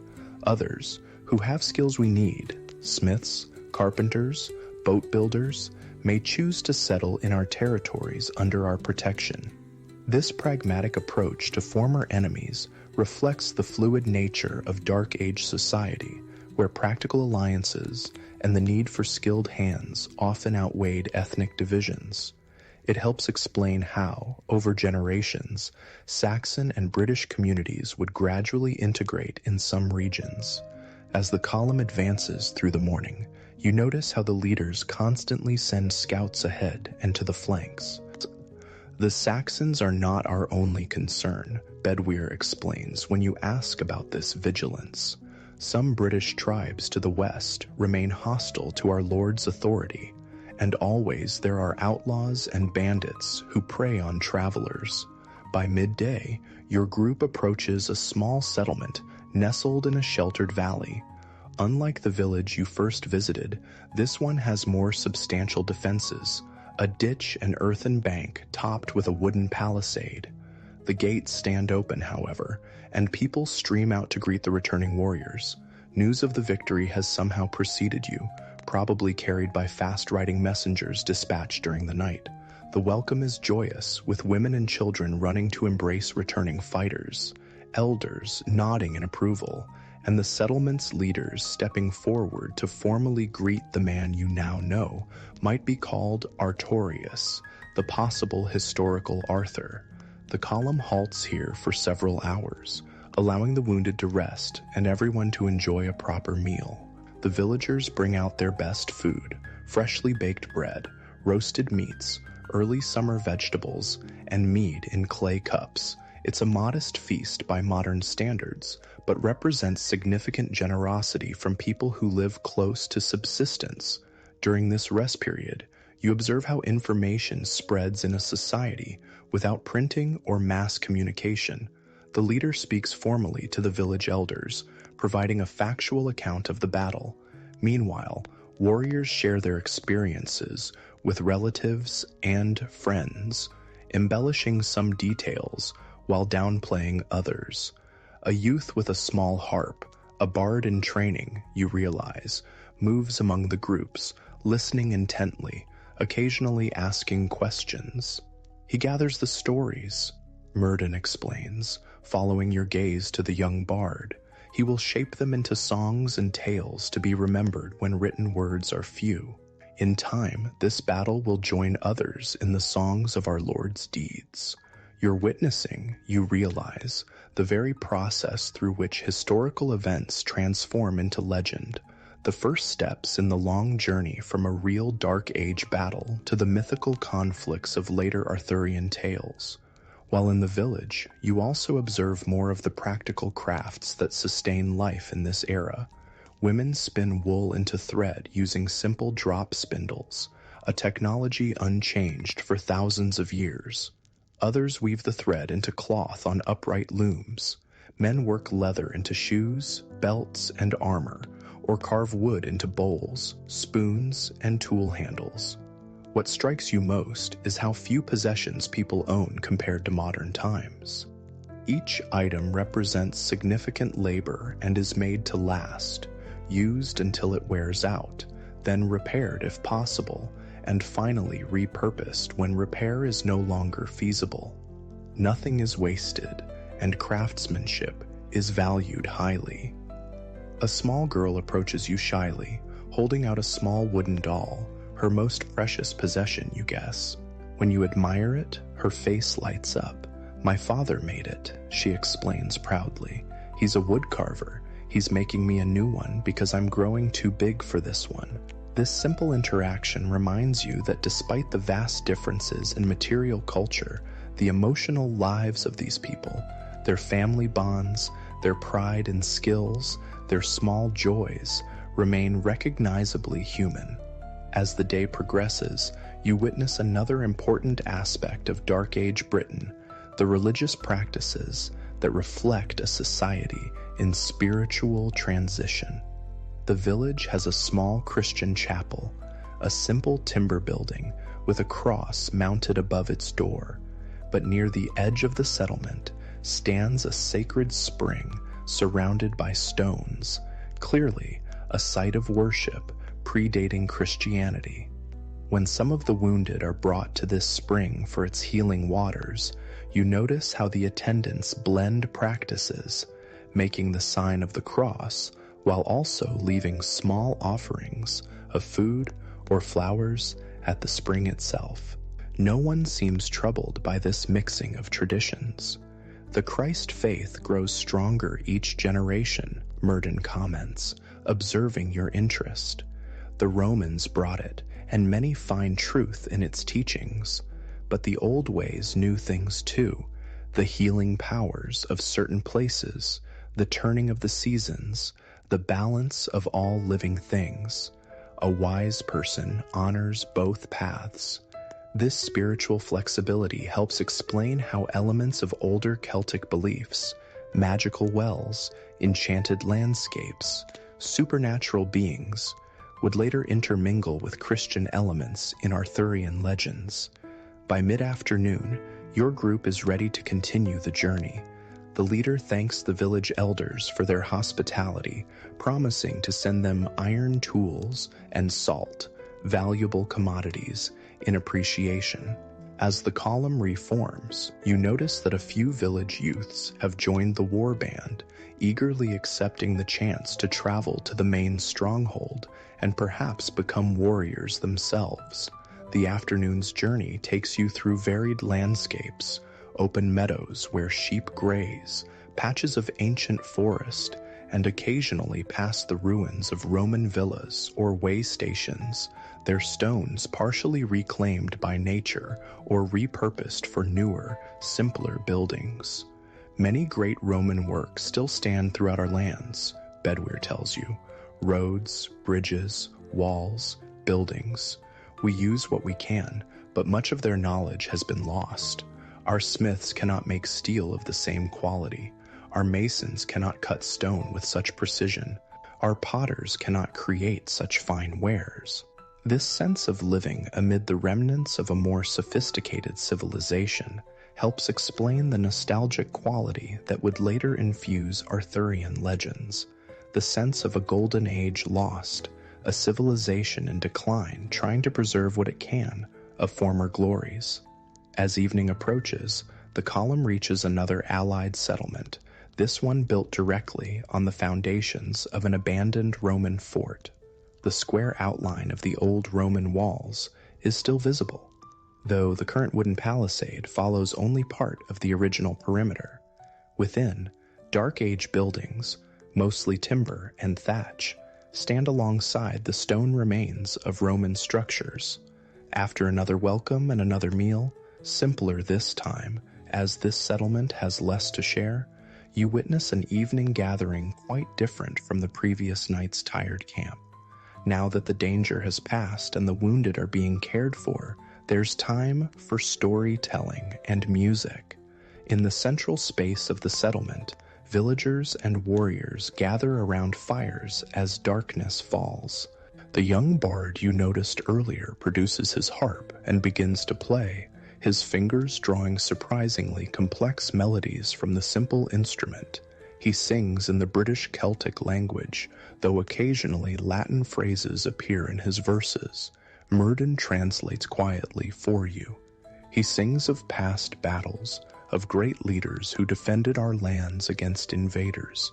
He weaves our Lord's victory yesterday into the longer tale of our struggles since the legions left. You're witnessing oral history in action, the preservation and transmission of cultural memory through song and story. This tradition, you realize, would eventually preserve the memory of leaders like Artorius long after their deaths, gradually transforming historical events into the legendary tales that would become the Arthurian cycle. Later in the evening, the leader himself speaks to the gathered community, not as a remote king pronouncing edicts, but as a first among equals, sharing plans and seeking input. He describes his strategy for securing the river frontier against further Saxon incursions, calling on this settlement to provide scouts and messengers for an early warning system. We cannot match the Saxons in numbers, he acknowledges candidly. They are many, and more come each season from across the Eastern Sea, but we can outthink them, outmaneuver them, use our knowledge of the land to our advantage. His practical approach to defense, focused on realistic goals rather than grandiose visions of total victory, helps explain how British communities managed to halt the Saxon advance for a time, creating the historical circumstances that would later be romanticized as Arthur's glorious realm. When the formal meeting concludes, smaller groups form around the fires. You find yourself seated with Murden, young Gawain, sporting a bandaged arm from yesterday's battle, and several local elders eager for news from other regions. Their conversation reveals much about the challenges of this era, not just external threats from Saxons, Picts, and Irish raiders, but internal struggles too. Trade has diminished since Roman times, making certain goods scarce.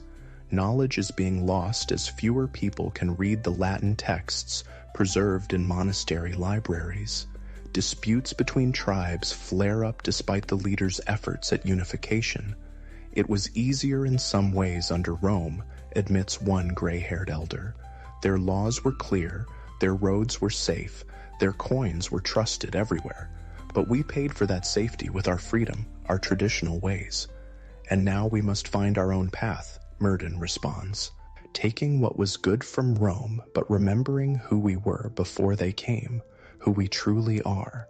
This tension between Roman and Celtic, between past and future, between different visions of Britain's destiny, would become a central theme in later Arthurian tales, expressed through conflicts between characters, representing different values and traditions. As the evening progresses, you notice the leader sitting somewhat apart, deep in conversation with a travel-stained messenger who must have arrived while you were distracted. Their expressions are serious, their gestures suggesting disagreement or concern. Trouble? You ask Murden quietly. Always, he sighs. News from the Northern Territories suggests the Pictish tribes are raiding again across the old Roman wall, and some of our own chieftains in the Western Highlands grow restless under our Lord's authority. This constant pressure from multiple directions, Saxons from the east, Picts from the north, internal divisions among the British themselves, helps explain why any unification achieved by a leader like Artorius would prove temporary. The historical reality was more complex than later legends would suggest, with no simple division between good and evil, no clear path to lasting victory. As people begin to seek their sleeping places for the night, you witness a small, tender moment that humanizes these historical figures. The leader, despite his obvious fatigue, takes time to visit each of his seriously wounded men, speaking quietly with them, clasping hands or touching shoulders in reassurance. You see how his warriors look at him with genuine devotion, not forced deference. He remembers every name, Bedwyr says, appearing beside you. Knows their families, their villages, their skills and hopes. That is rare in a great leader. This human connection, this compassionate leadership, might explain why the memory of a Dark Age warlord would persist and evolve into the noble King Arthur of later legends, not just his military successes, but his character as a leader who cared for his people. Finding your assigned sleeping place in a simple guest house, you settle onto a straw-filled mattress, pulling a woolen blanket against the night's chill. Through the smoke hole in the roof, stars are visible, the same constellations that these people know by different names, that guide their planting and harvesting, that feature in their stories of gods and heroes. Sleep comes more easily tonight, but brings vivid dreams, fragments of all you've witnessed merging with images from Arthurian legends you've known since childhood. In your dreams, the practical Dark Age warrior Artorius transforms gradually into the mythical King Arthur, his leather armor becoming shining plate mail, his hill fort evolving into the fantastic towers of Camelot. You see how, over centuries of retelling, historical events could take on magical qualities, how real people could become larger than life.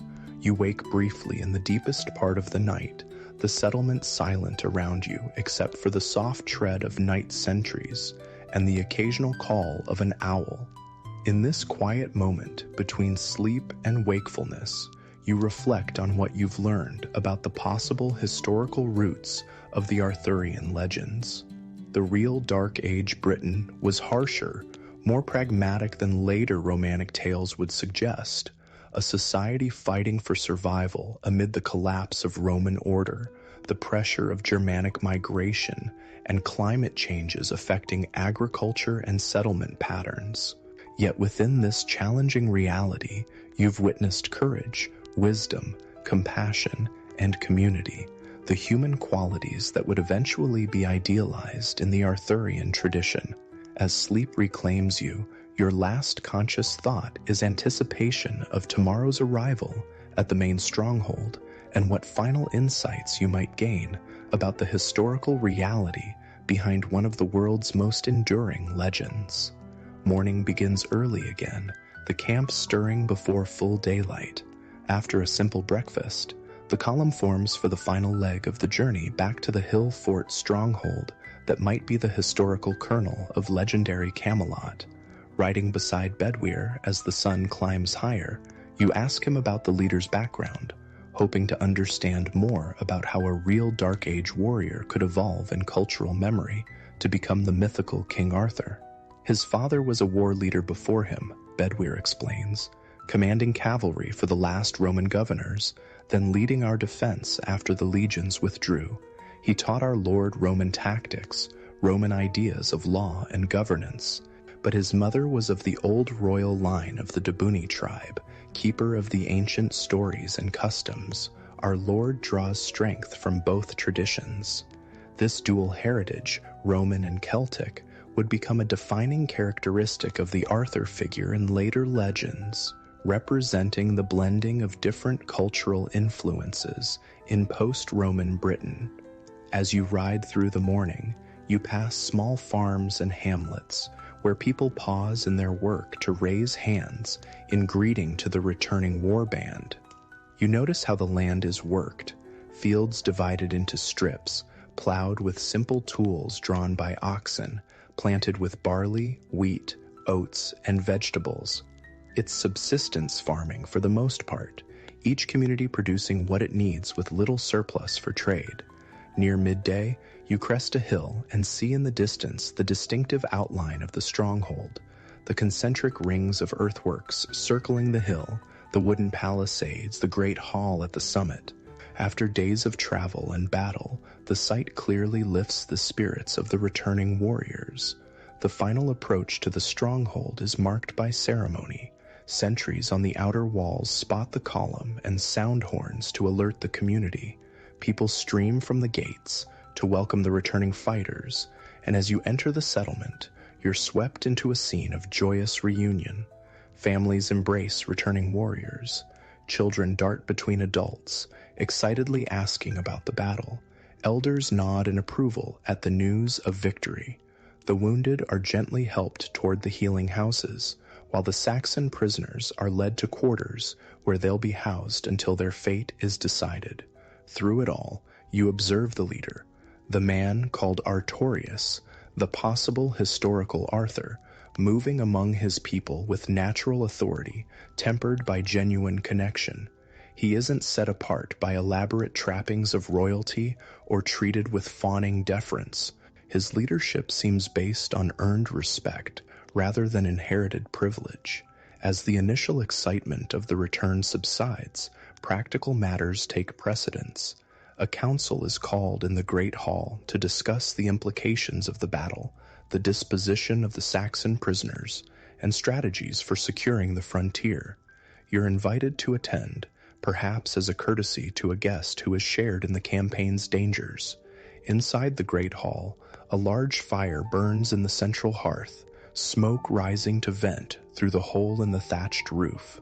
The leader sits not on an elaborate throne, but on a simple wooden chair slightly elevated on a small platform. Around him gather representatives of different communities and interests, tribal elders, war leaders, craft masters, and a few women whose bearing suggests they hold positions of respect and authority. This gathering, you realize, might be the historical seed from which the legendary Round Table would grow, not a formal order of knights, but a council where different perspectives were heard and valued. The discussions are practical and direct. Reports are given about Saxon movements in other areas. Supplies are allocated for rebuilding the burned village near the river. Arrangements are made for integrating those Saxon prisoners who wish to settle under British authority.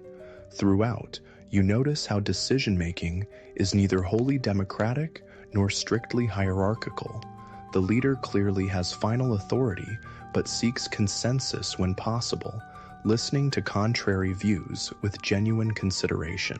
This balance of strong leadership with collaborative governance might explain why the Arthur figure would later be remembered as both a powerful king and the head of a fellowship of equals. As the council concludes, with tasks assigned and plans agreed upon, you find yourself reflecting on what you've witnessed during your time in this Dark Age world. Behind the romantic Arthurian legends of later centuries, you've glimpsed a more complex and in some ways more compelling reality, a society in transition, fighting for survival while trying to preserve what was valuable from its dual Roman and Celtic heritage. The real achievement of leaders like the historical Artorius wasn't establishing a fantastic realm of chivalry and magic, but something perhaps more impressive, holding together a fragmenting world, preserving knowledge and culture that might otherwise have been lost, and giving their communities a chance to adapt and survive through extraordinarily challenging times. This, you think, is the true once and future king, not a mythical figure who would someday return from Avalon, but the enduring human capacity for courageous, compassionate leadership in times of great uncertainty. That legacy lives not in magical swords or fantastic quests, but in the ordinary courage of people facing change and challenge with determination and hope. After the council disperses, you find yourself with an unexpected invitation. Myrddin approaches, his manner warm but somehow more formal than before. "Our Lord wishes to speak with you privately," he says.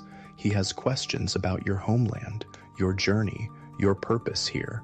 You follow Myrddin to a smaller building adjacent to the Great Hall. Perhaps the leader's private quarters. Unlike the communal spaces you've seen so far, this room shows evidence of more personal use. A simple wooden table holds scrolls and writing implements, evidence that literacy, while rare, hasn't vanished entirely in this post-Roman world. Herbs hang drying from the rafters, filling the air with their fragrance.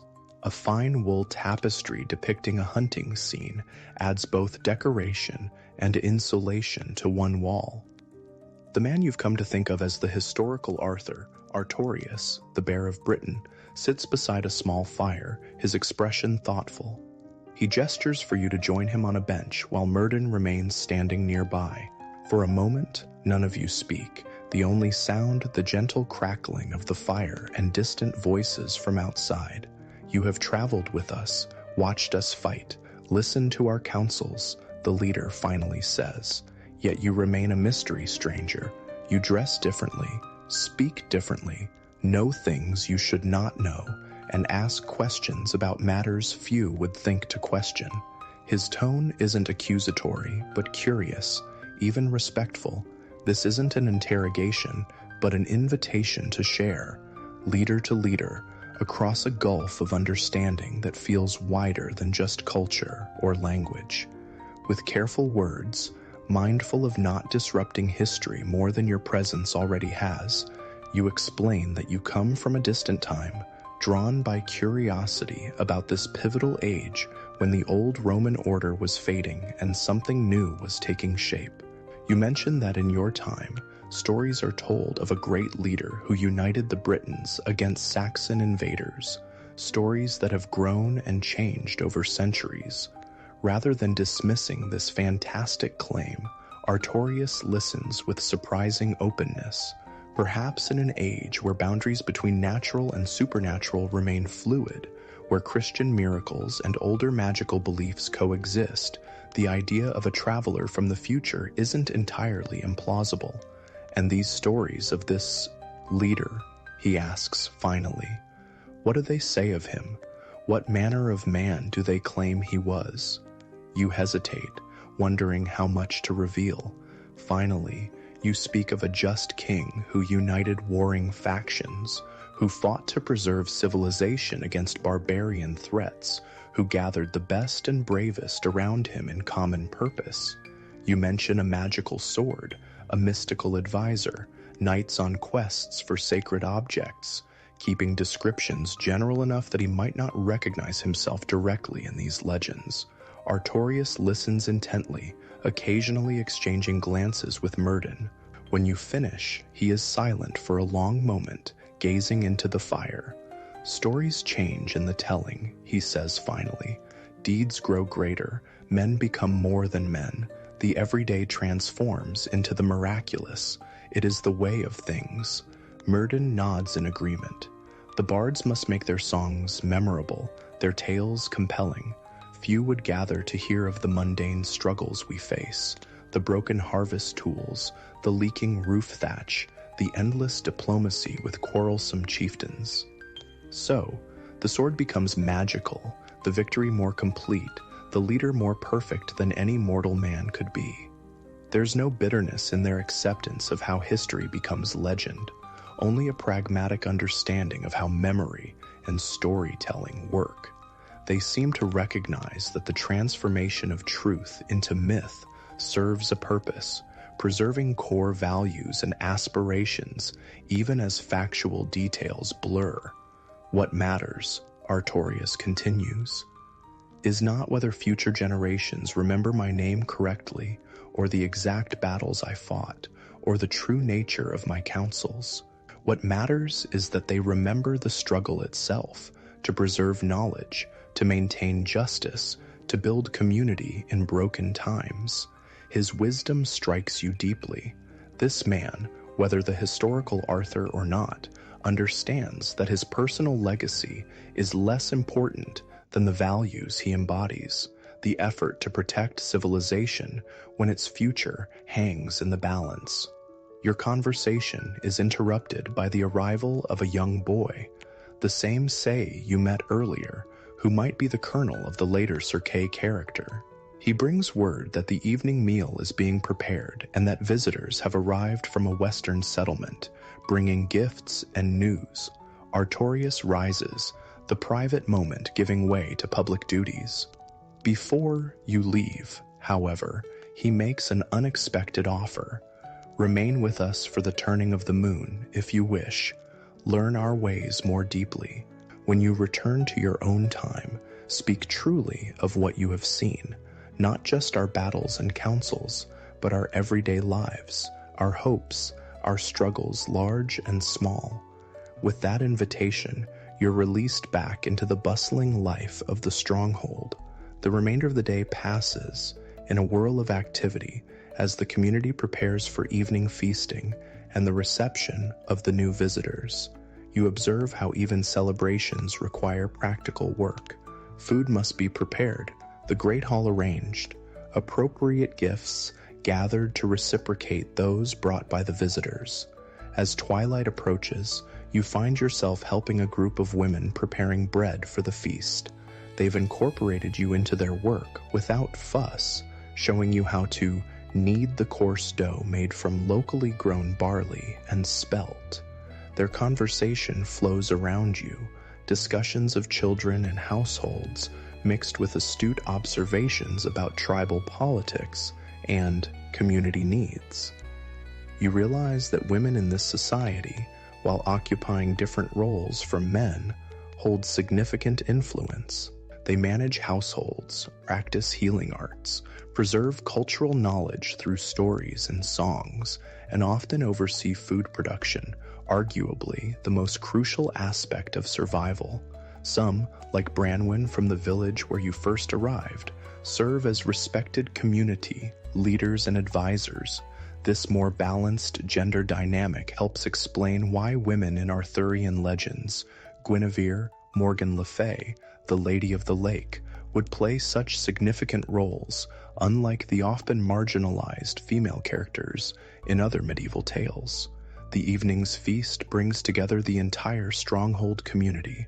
The great hall blazes with light from torches and the central hearth. People arrange themselves on benches along trestle tables, with the main table at the elevated end occupied by Artorius, his chief warriors, Myrddin, and the visitors from the western settlement. These visitors bring interesting news. They speak of trading ships from across the western sea, from Hibernia, Ireland, and even further, from the lands the Romans called Hispania. Despite the disruption of Roman trade networks, some maritime commerce continues, bringing occasional luxuries and news from distant shores. The world has not ended with Rome's retreat, Murden comments, when you express surprise at this continued connection to distant lands. It has changed, yes, grown smaller in some ways, more fragmented, but people still travel, still trade, still seek new horizons. This perspective challenges the common modern view of the Dark Ages as a time of complete isolation and cultural regression. While certainly more limited than during the height of Roman power, connections remained, preserving threads of commerce and communication that would eventually strengthen again in later centuries. As the meal progresses, the formal business of the gathering takes place. The Western visitors have come seeking judgment in a dispute between neighboring communities over grazing rights. Artorius listens to both sides, asks penetrating questions, and finally proposes a solution that draws on both Roman legal principles and older tribal customs.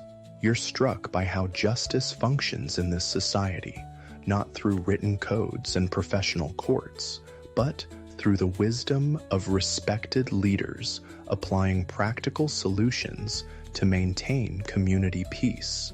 Yet, there's structure to the process, combining elements of Roman judicial procedure with Celtic tribal traditions. After the formal business concludes, the evening turns to entertainment.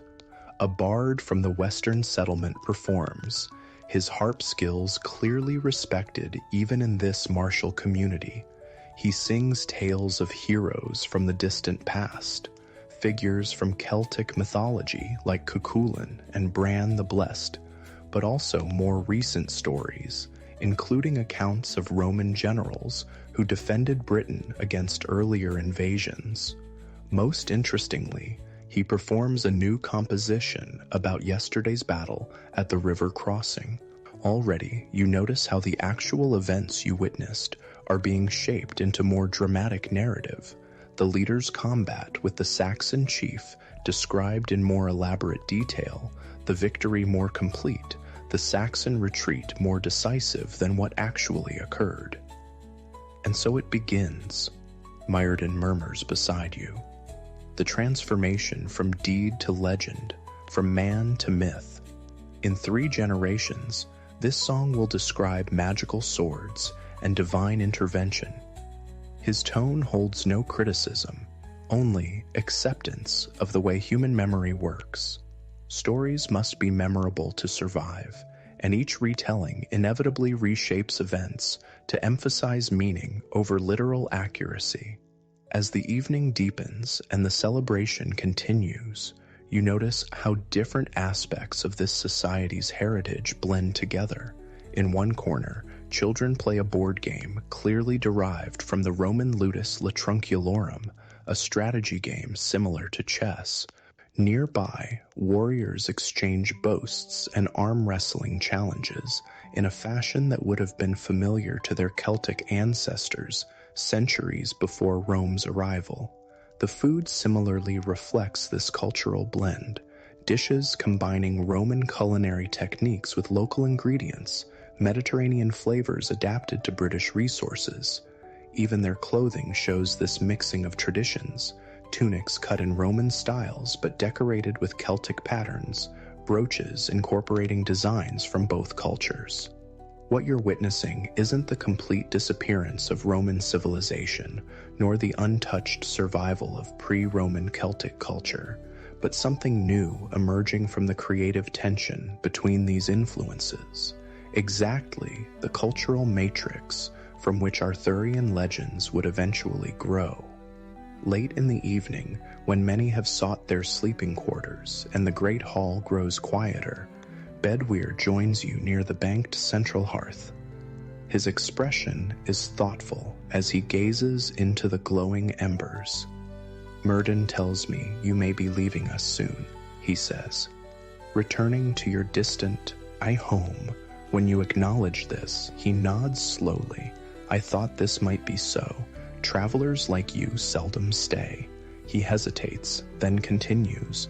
Before you go, I would ask something of you.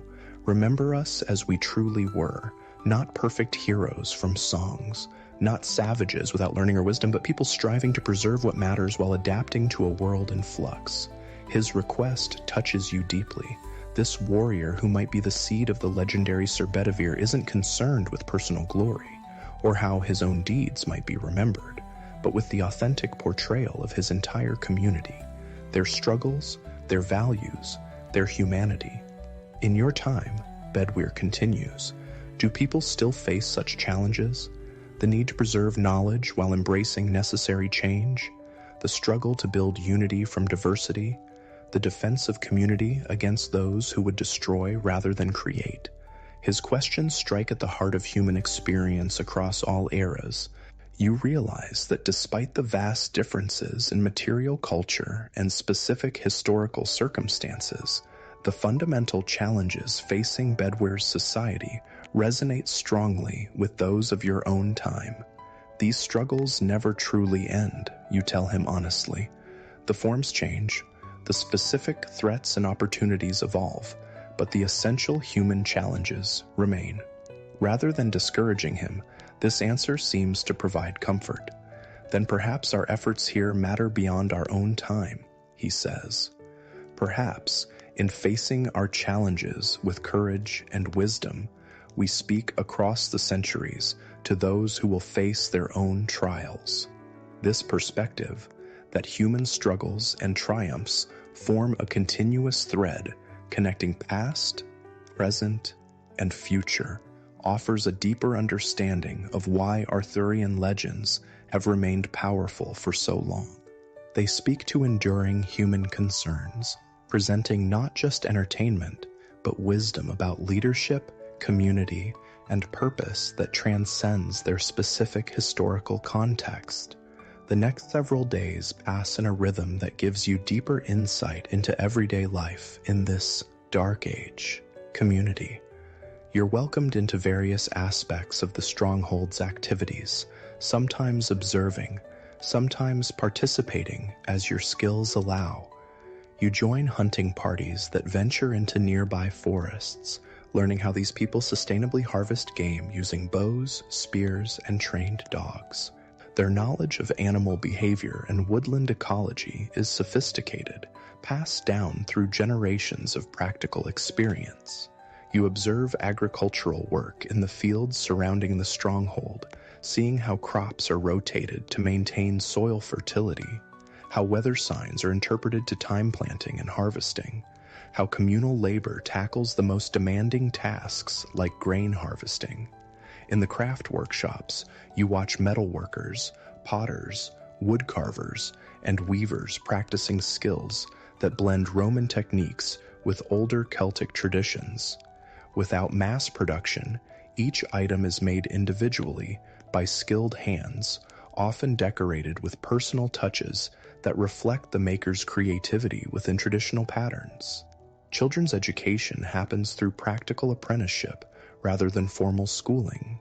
Young ones follow adults through daily tasks, gradually taking on more responsibility as they demonstrate readiness. Stories told around evening fires transmit cultural values, historical memory, and practical knowledge in engaging forms that lodge deeply in young minds.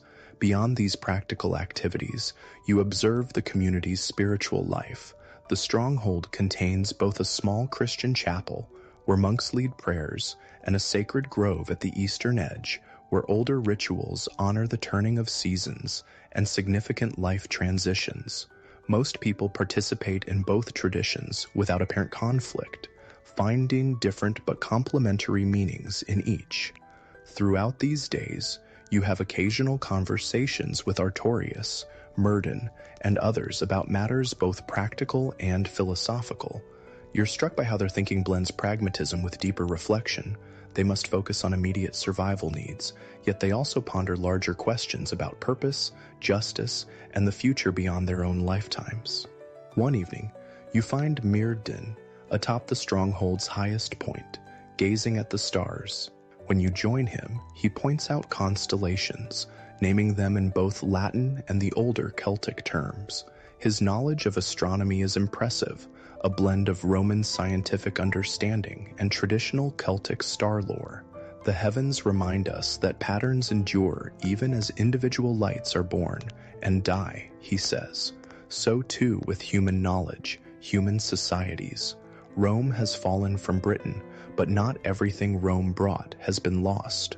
What matters survives, transforms, finds new expressions. This capacity to integrate different traditions rather than seeing them as mutually exclusive seems central to the cultural resilience of Dark Age Britain and helps explain the hybrid nature of Arthurian legends, which would eventually incorporate elements from Roman, Celtic, Christian, and even later Norman traditions. As your time in this world nears its conclusion, you find yourself drawn to the children of the stronghold, knowing they represent the generation who will preserve and transmit the memory of these times. You sit with them during evening story sessions, watching their faces as they absorb tales of Roman generals, Celtic heroes, Christian saints, and recent victories by their own leader. A particularly bright girl of perhaps 10 years asks you for stories from your homeland. Careful not to reveal too much, you nonetheless share some simpler tales that might resonate across the centuries. She listens with intense concentration, then nods seriously. "I'll remember your stories," she promises. "I'll tell them to my children, and they to theirs." In that moment, you understand viscerally how oral tradition works. The human chain of memory stretching across generations, preserving knowledge and wisdom even without written records. It's not perfect. Details change, contexts shift, meanings evolve. But the essential core persists, binding human experience across time. On your final evening, Artorius hosts a smaller gathering in the Great Hall, just his closest advisors, key warriors, and you. The atmosphere is contemplative rather than celebratory. These people sense that you'll soon depart, and there's a desire to share final thoughts, to ensure that what matters most about their world will travel with you. An older woman named Igraine, perhaps the seed of the character who would become Arthur's mother in later legends, speaks of the importance of remembering women's contributions to their society. "It is not only through war that we survive," she says firmly, "but through healing, teaching, nurturing, creating. These too are forms of courage, forms of strength." A warrior named Caius speaks of the honor code that guides their fighting. "We do not war for glory alone or for plunder," he insists. "We fight to protect what cannot protect itself, our children, our elders, our knowledge, our sacred places. A warrior without purpose